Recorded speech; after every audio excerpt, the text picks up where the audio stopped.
سے ایمان کے مرکب ہونے کو اور ایمان میں کمی اور زیادتی کو ثابت کرنا چاہتے ہیں۔ پچھلی 8 آیتوں سے حضرت امام بخاری علیہ الرحمہ کا مقصد ایمان کو مرکب ثابت کر کے، ایمان میں کمی اور زیادتی کو ثابت کر کے فرقہ ضالہ، فرقہ مرجیہ کا رد کرنا مقصود تھا۔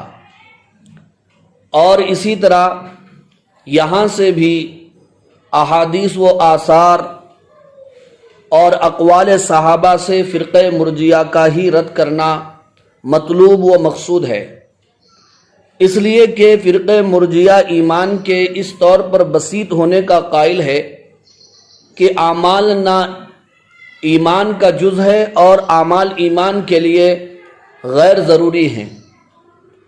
تو حضرت امام بخاری علیہ الرحمہ دراصل فرقہ مرجیہ کا رد کرنا چاہتے ہیں۔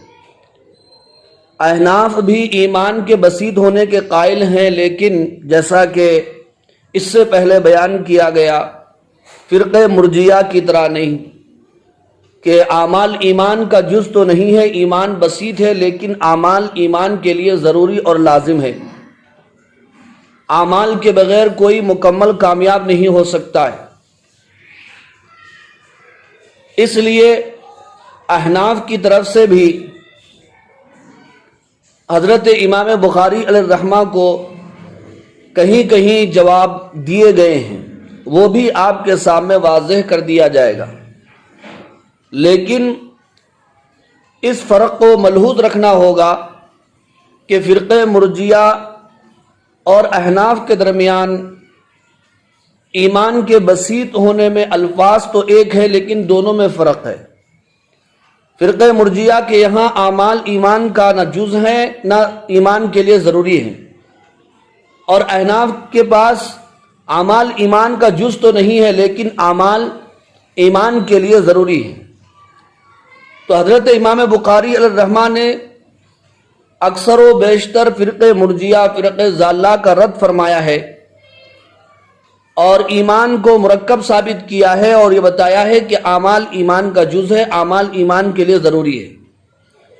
لیکن چونکہ احناف کے نزدیک ایمان بسیط ہے، اعمال ضروری تو ہیں لیکن ایمان بسیط ہے، اس لیے احناف کی طرف سے بھی حضرت امام بخاری علیہ الرحمہ کو یا ائمہ ثلاثہ کو جوابات دیے گئے ہیں۔ بہرحال ابھی جو عبارت پڑھی گئی ہے ان للایمان، ابھی جو عبارت پڑھی گئی ہے والحب فی اللہ والبغض فی اللہ من الایمان، حب فی اللہ اور بغض فی اللہ من الایمان، ایمان میں سے۔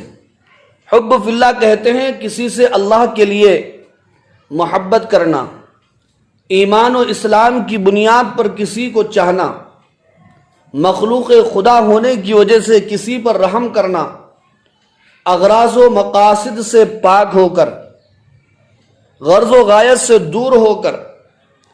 ایسے ہی اگر کسی سے نفرت ہو تو وہ اللہ کے لیے ہو، اس لیے کہ وہ اللہ کا نافرمان ہے، یا پھر وہ کافر یا مشرک ہے، یا پھر وہ اللہ تعالیٰ کے احکام کو توڑ رہا ہے، اس لیے اس سے نفرت ہو یا اس سے بغض ہو، تو یہ مخلص محبت اور مخلص عداوت جو للہ فی اللہ ہوا کرتی ہے، اسے حدیث میں من الایمان کہا گیا۔ حضرت امام بخاری علیہ الرحمہ من الایمان سے استدلال فرما رہے ہیں، اور وہ یہ کہنا چاہتے ہیں کہ حدیث میں حب فی اللہ اور بغض فی اللہ کو ایمان کا جز اور ایمان کا حصہ قرار دیا گیا ہے، اس لیے کہ من تبعیضیہ ہے، جس سے بات ثابت ہو رہی ہے کہ حب فی اللہ اور بغض فی اللہ یہ دونوں چیزیں اعمال ہیں، اور حدیث میں ان کو ایمان کا جز، ایمان کا حصہ قرار دیا گیا ہے۔ تو معلوم یہ ہوا کہ ایمان اعمال سے مرکب ہے، اعمال ایمان کا جز ہیں، تو ایمان کا مرکب ہونا ثابت ہو گیا، فرقہ مرجیہ کا رد ہو گیا، اور اعمال کا ایمان کے لیے ضروری ہونا ثابت ہو گیا۔ احناف کی طرف سے اس حدیث کے سلسلے میں یہ جواب دیا گیا ہے کہ یہاں پر من الایمان من تبعیضیہ نہیں ہے، من بیانیہ ہے، اور حب فی اللہ بغض فی اللہ یہ اعمال ہیں لیکن ایمان کا جز نہیں ہے، بلکہ متعلقات ایمان ہے۔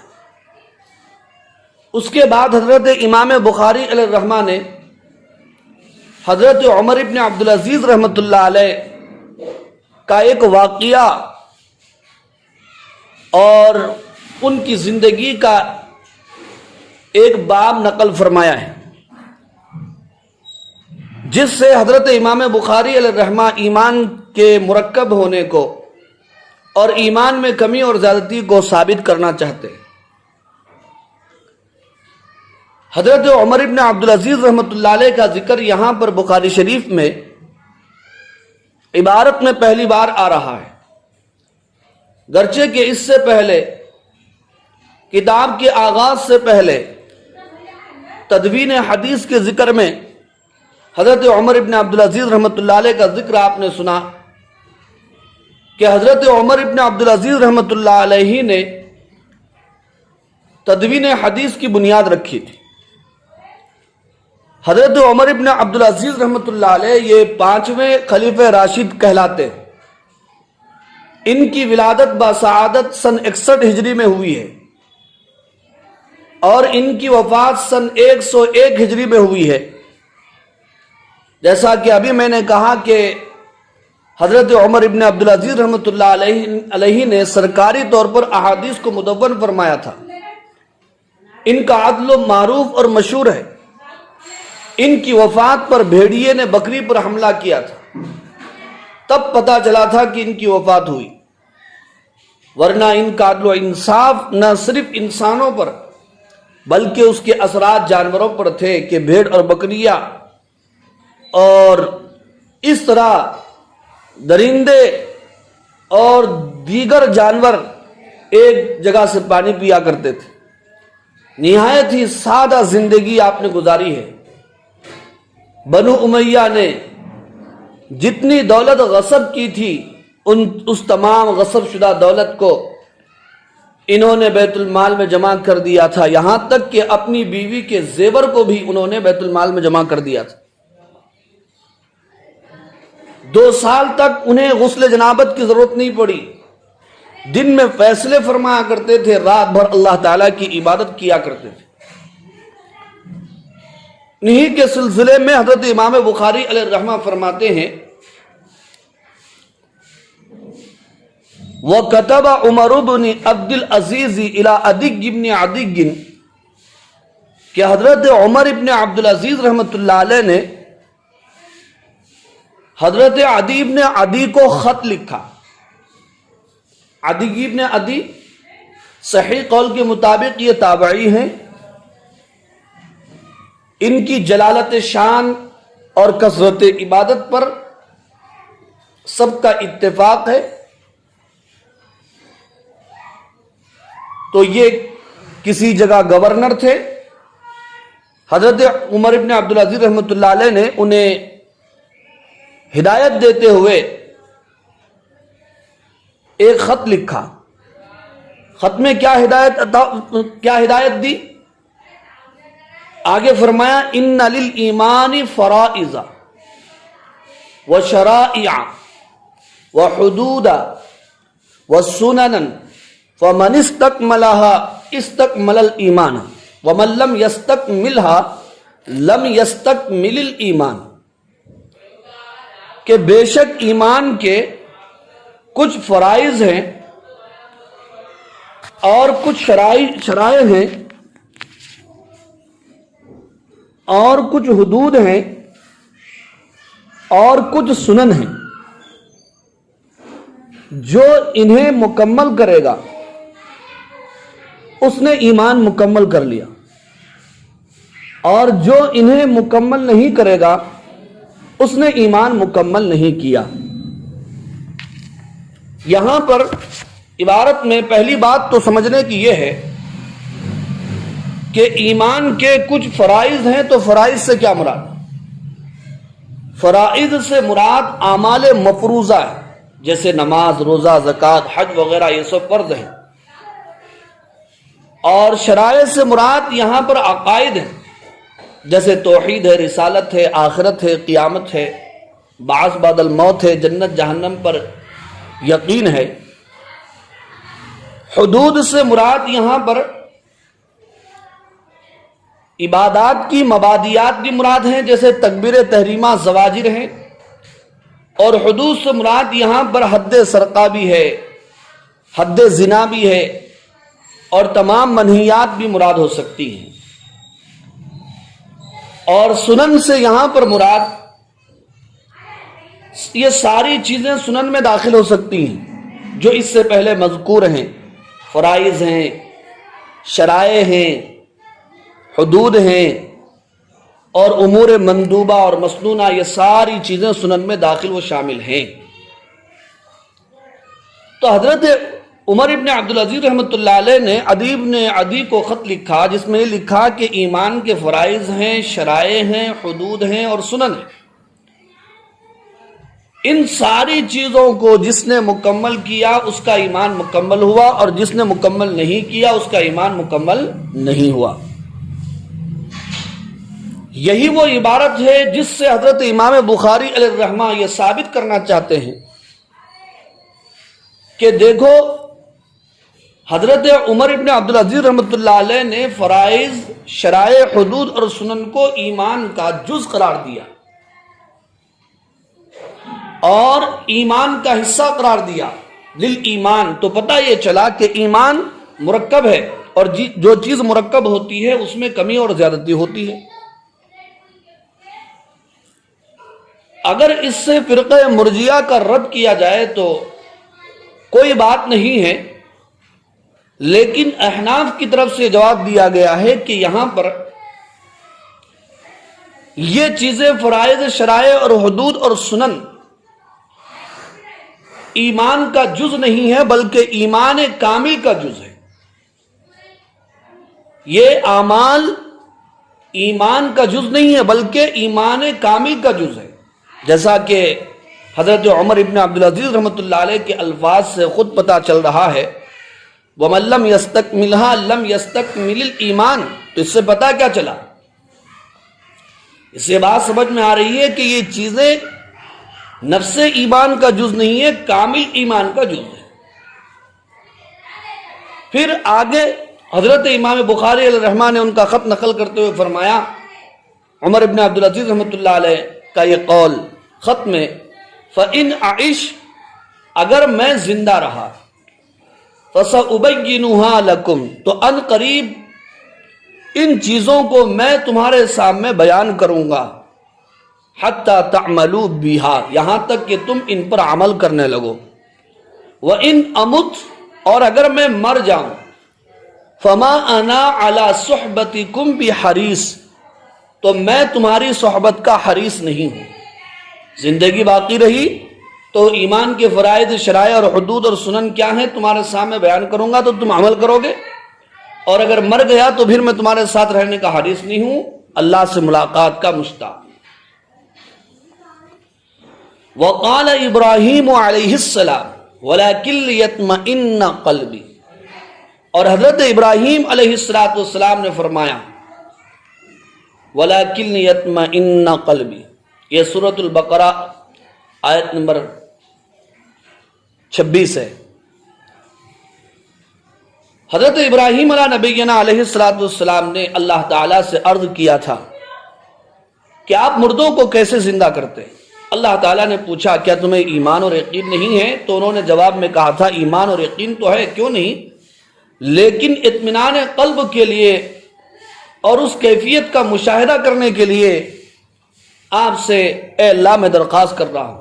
اللہ تعالیٰ نے کہا کہ آپ 4 پرندے لے لو، ان کا قیمہ بنا دو، پہاڑوں پر رکھ دو، ان کو آواز دو، پھر وہ زندہ ہو کر کے تمہارے پاس آئیں گے۔ حضرت ابراہیم علیہ السلام نے ایسا ہی فرمایا، لیکن اور اللہ تعالیٰ نے ان پرندوں کو زندہ بھی کیا، لیکن حضرت ابراہیم علیہ السلام کے اس قول سے وَلَكِنْ لِيَطْمَئِنَّ قَلْبِي، جو انہوں نے اللہ سے کہا تھا کہ تاکہ میرا دل مطمئن ہو جائے، اس لیے میں سوال کر رہا ہوں، لیطمئن قلبی سے حضرت امام بخاری علیہ الرحمہ زیادت ایمان مراد لے رہے ہیں، تاکہ میرا قلب مطمئن ہو جائے، یعنی میرے ایمان میں زیادتی ہو جائے. یہ حضرت امام بخاری علیہ الرحمہ مراد لے رہے ہیں. لیکن یہاں پر مراد یہ نہیں ہے. یہ تو کیفیت اور مشاہدہ کا سوال تھا.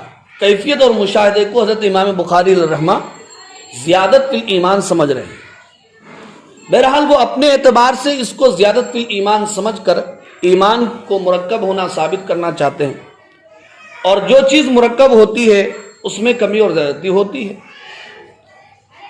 وقال معاذ بن جبل اجلس بنا نؤمن ساعہ، اور حضرت معاذ بن جبل رضی اللہ تعالیٰ عنہ نے کہا ہمارے ساتھ بیٹھو، کچھ گھڑی ہم ایمان لائیں گے. اس سے بھی حضرت امام بخاری علیہ الرحمہ یہ ثابت کرنا چاہتے ہیں کہ ایمان مرکب ہے اور ایمان میں کمی اور زیادتی ہوتی ہے. حضرت معاذ بن جبل رضی اللہ تعالیٰ عنہ نے کسی سے فرمایا کہ تھوڑی دیر ہمارے ساتھ بیٹھو، ہم نؤمن ساعہ، کچھ دیر ایمان کی تجدید کریں گے. تو حضرت امام بخاری علیہ الرحمہ اسے زیادت فی ایمان مراد لے رہے ہیں. صحابہ آپس میں اس طرح بیٹھ کر ایمان و یقین کا تذکرہ کرتے تھے، جنت اور جہنم کا ذکر کرتے تھے، اللہ کے رسول کی بڑائی بیان کیا کرتے تھے، جس سے ایمان میں تازگی ہوتی ہے. تو حضرت امام بخاری علیہ الرحمہ اس سے زیادت فی ایمان مراد لے رہے ہیں. کیا ہو بیٹھو ہمارے ساتھ کہ ہم ایمان میں اضافہ کر لیں گے. لیکن احناف یہاں پر نؤمن ساعت سے مراد تر و تازگی مراد لیتے ہیں. وقال ابن مسعود الیقین الایمان کلہ، حضرت عبداللہ ابن مسعود رضی اللہ تعالیٰ عنہ نے فرمایا یقین سارا کا سارا ایمان ہے. حضرت عبداللہ ابن مسعود رضی اللہ تعالیٰ عنہ کے اس اثر سے حضرت امام بخاری علیہ الرحمہ ایمان کے مرکب ہونے کو ثابت کرنا چاہتے ہیں، اور وہ بھی لفظ کلہ سے. فرماتے ہیں کہ جس چیز کا کل ہوگا اس کا جزو بھی ہوگا. معلوم یہ ہوا کہ ایمان مرکب ہے، اور جو چیز مرکب ہوتی ہے اس میں کمی اور زیادتی ہوتی ہے. لیکن احناف فرماتے ہیں کہ یہاں یقین سے اہل معرفت کا یقین مراد ہے. جو ریاضت شاقہ سے حاصل ہوتا ہے اس میں کمی اور زیادتی ہو سکتی ہے، لیکن نفس ایمان میں کمی اور زیادتی ہو ایسا نہیں ہو سکتا. وقال ابن عمر لا يبلغ العبد حقیقت التقوى حتى يدع ما حاك في الصدر. حضرت عبداللہ ابن عمر رضی اللہ عنہ نے فرمایا کہ بندہ تقوی کی حقیقت کو نہیں پہنچ سکتا ہے یہاں تک کہ وہ چھوڑ دے ان تمام چیزوں کو جو اس کے سینے میں کھٹکے. حاک فی الصدر، کہ جو چیزیں اس کے سینے میں، اس کے دل میں کھٹکے، جن چیزوں پر اسے شک ہو جائے کہ جائز ہے کہ ناجائز ہے، یا حرام ہے کہ نہ حلال ہے، اس سے اللہ راضی ہوتے ہیں کہ ناراض، ایسی چیزیں بھی ہیں مشکوک، تو بندہ ان چیزوں کو بھی چھوڑ دے، تب جا کر کے وہ تقوی کی حقیقت کو پہنچ سکتا ہے، وہ متقی اور پرہیزگار بن سکتا ہے. حضرت عبداللہ ابن عمر رضی اللہ تعالیٰ عنہ کے اس قول سے بھی حضرت امام بخاری علیہ الرحمہ ایمان کے مرکب ہونے اور ایمان میں کمی اور زیادتی کو ثابت کرنا چاہتے، فرقہ مرجیہ کا رد کرنا چاہتے. وہ اس طور پر کہ حضرت امام بخاری علیہ الرحمہ فرماتے ہیں کہ تقوی ایمان ہے، تو معلوم ہوا کہ حقیقت تقوی تک سب نہیں پہنچ سکتے، بعض پہنچتے ہیں، بعض لوگ نہیں پہنچ سکتے. تو تقوی آگے پیچھے ہوا، اور تقوی ہی ایمان ہے، ایمان ہی تقوی ہے. تقوی اور ایمان ایک چیز ہے. جب تقوی میں کمی اور زیادتی ہو رہی ہے تو ایمان میں بھی کمی اور زیادتی ہوگی، اور جو چیز کمی اور زیادتی کو قبول کرتی ہے وہ مرکب ہوا کرتی ہے. معلوم ہوا کہ ایمان مرکب ہے. احناف نے فرمایا کہ آپ نے تقوی اور ایمان کو ایک قرار دیا. ہمارے نزدیک تقوی اور ایمان ایک نہیں ہے، بلکہ تقوی تو ایمان کا اثر ہے، ایمان نہیں ہے. وقال مجاہد شرع لکم من الدین اوصیناک یا محمد وإیاہ دینا واحدا. حضرت مجاہد رحمت اللہ علیہ فرماتے ہیں اللہ تعالیٰ کا قول شرع لکم من الدین، یہاں تک آیت ہے اوصیناک یا محمد وإیاہ دینا واحدا، یہ اس کی تفسیر ہے. پوری آیت شریفہ یہ ہے کہ شرع لکم من الدین ما وصى به نوح والذی اوحینا الیک وما وصینا به ابراہیم وموسیٰ، کہ اے محمد صلی اللہ علیہ وسلم، آپ کو اور نوح علیہ السلام کو ہم نے ایک ہی دین کی وصیت کی. اسی کی تفسیر فرمایا اوصیناک یا محمد وإیاہ دینا واحدا، ہم نے آپ کو وصیت کی اے محمد صلی اللہ علیہ وسلم اور ان کو یعنی نوح علیہ السلام کو ایک ہی دین کی. یہ تو آیت کریمہ کا ترجمہ ہوا، لیکن حضرت امام بخاری علیہ الرحمہ کا استدلال اس طور پر ہے کہ آیت میں دین کا ذکر ہے، ان کو اور حضرت نوح علیہ السلام کو اور آپ صلی اللہ علیہ وسلم کو ایک ہی دین دیا گیا، یعنی ایمان دیا گیا. تو معلوم یہ ہوا کہ اس آیت میں دین اور ایمان کو ایک قرار دیا گیا. لیکن حضرت نوح علیہ السلام کی شریعت کے احکام کچھ الگ تھے، گرچہ کہ اصول میں اختلاف نہ ہو، لیکن نوح علیہ السلام کے شریعت کے احکام میں اختلاف تھا، اس کے باوجود دونوں کو ایک دین کہا جا رہا ہے. تو اس سے یہ بات معلوم ہوئی کہ ایمان مرکب ہے اور اسی سے زیادتی اور نقصان کا ثبوت بھی ہوتا ہے. احناف کی طرف سے جواب دیا گیا کہ آیت میں اتحاد دین بیان کرنا مقصود ہے، اتحاد دین اور اتحاد اصول بیان کرنا مقصود ہے. اعمال یا فروع احکام کی کمی اور زیادتی کو بیان کرنا مراد نہیں ہے، لہذا آپ اس سے استدلال کر کے ایمان کو مرکب ثابت نہیں کر سکتے. وقال ابن عباس شرعۃ ومنہاجا سبیل وسنہ. حضرت عبداللہ ابن عباس رضی اللہ تعالی عنہ نے سورۃ المائدہ کی آیت شرعۃ ومنہاجا کی تفسیر سبیلاً وسنتاً سے فرمائی ہے. پوری آیت کریمہ یہ ہے، اللہ تعالیٰ کا ارشاد ہے لِكُلٍّ جَعَلْنَا مِنْكُمْ شِرْعَةً وَمِنْهَاجًا، تم میں سے ہر ایک کے لیے ہم نے شریعت اور منہاج طریقہ بنایا. حضرت عبداللہ ابن عباس رضی اللہ تعالیٰ عنہ نے شرعتن کی تفسیر سبیل سے کی ہے، راستہ، اور منہاج کی تفسیر سنت سے فرمائی ہے، اور سنت کے معنی طریقے کے آتے ہیں. تو سبیل سے مراد اصول دین ہے اور سنت سے مراد فروعی احکام ہوئے، اور آیت میں دونوں کو الگ الگ بیان کیا گیا. حضرت امام بخاری علیہ الرحمہ فرماتے ہیں کہ شریعت یعنی دین کو الگ اور احکام کو الگ بیان کیا گیا. تو معلوم یہ ہوا کہ دین شریعت اور منہاج میں تقسیم ہے، لہذا دین مرکب ہے یعنی ایمان مرکب ہے، اور جو چیز مرکب ہوتی ہے وہ کمی اور زیادتی کو قبول کرتی ہے، لہذا معلوم ہوا کہ اعمال ایمان کا جز ہے.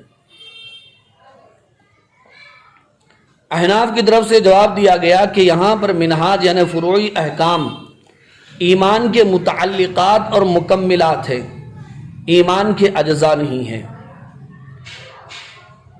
دعاؤکم ایمانکم لقولہ عز وجل قل ما يعبأ بكم ربی لولا دعاؤکم ومعنى الدعاء فی اللغت الایمان. دعاؤکم یہ آیت کریمہ تمہاری دعا یعنی تمہارا ایمان مراد ہے.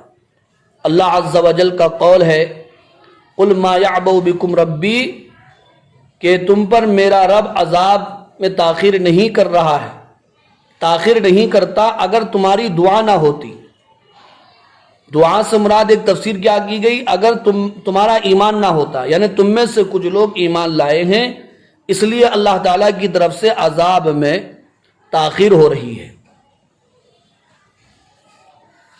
تو حضرت امام بخاری علیہ الرحمہ اس طور پر استدلال کرنا چاہتے ہیں کہ آیت میں دعا حکم کی تفسیر ایمان حکم سے کی گئی ہے، تو دعا ایک عمل ہے، اس پر ایمان کا اطلاق ہوا ہے، تو معلوم یہ ہوا کہ اعمال ایمان کا جز ہے، ایمان مرکب ہے، ایمان میں کمی اور زیادتی ہوتی ہے۔